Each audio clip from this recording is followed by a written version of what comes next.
বিদ্যালয় ঈদ পুনর্মিলনী এবং গুণীজন সংবর্ধনায় সম্মানিত সভাপতি প্রধান অতিথি হিসেবে উপস্থিত হওয়ার সদয় সম্মতি জ্ঞাপন করেছেন উকিয়া টেকনাফের ভূমিপুত্র জনাব আলহাজ শাহজাহান চৌধুরী এমপি, সংসদ সদস্য কক্সবাজার ৪ উকিয়া টেকনাফ, বিশেষ অতিথি হিসেবে যারা আছেন এবং ভালুকা পালং উচ্চ বিদ্যালয়ের প্রাক্তন ছাত্রছাত্রী ভাই বোনেরা, আসসালামু আলাইকুম রহমতুল্লাহ।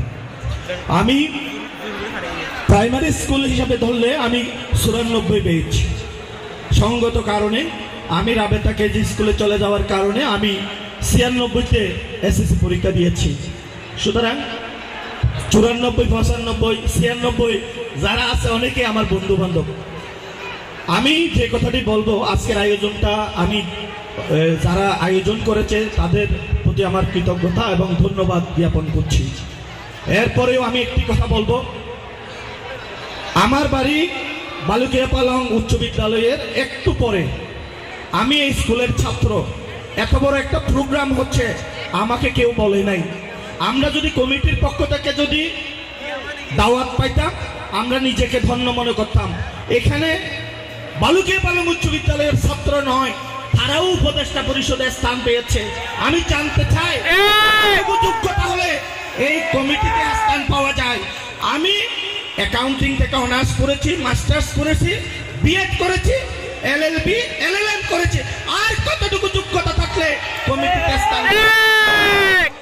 এখানে আরেকটা কথা বলা হয়েছে, প্রাক্তন ছাত্র পরিষদ গঠন করবে। এই মিলন মেলা ৫৩ বছরের ইতিহাসে প্রথম মিলন মেলা নয়।